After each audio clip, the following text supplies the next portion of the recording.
continue. Now you can see this is my personal developer instance. So ఇది నా యొక్క personal developer instance. దీనిలో నేను ఒక టేబుల్ అయితే క్రియేట్ చేసుకుందాం, ఎందుకంటే నేను ఏది చేసినా కూడా ఒక టేబుల్ ద్వారా చేస్తాను కాబట్టి ఖచ్చితంగా టేబుల్ అనేటువంటిది క్రియేట్ చేసుకుంటాను.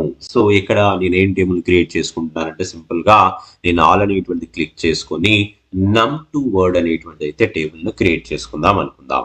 ఓకే, సో num2 వర్డ్ అనేటువంటిది ఎప్పుడైతే నేను ఆ టేబుల్ క్రియేట్ చేసుకుని మనం ఆ ఫీల్డ్స్ అనేటువంటిది ఎక్కడైతే పెట్టుకుంటామో అదే ఫీల్డ్స్ మీద మనం సో వర్కౌట్ అయితే చేద్దాం. లాజిక్ అనేటువంటిది అక్కడే రాస్తాను ఇక్కడ. ఓకేనా? So okay, first of all దీనికంటే ముందు నేను ఏం చెప్పాను, ఒక అప్డేట్ సెట్ పెట్టుకోవాలన్నాను కదా. కాబట్టి లోకల్ అప్డేట్ సెట్స్ అనేటువంటి ఇచ్చేసి దానికంటే టేబుల్ క్రియేషన్ కంటే ముందు ఒక అప్డేట్ సెట్ అయితే పెట్టుకుంటున్నాను. సో లోకల్ అప్డేట్ సెట్స్ అనేటువంటిది అనుకొని సింపుల్ గా న్యూ అనేటువంటి బటన్ మీద క్లిక్ చేసుకొని ఒక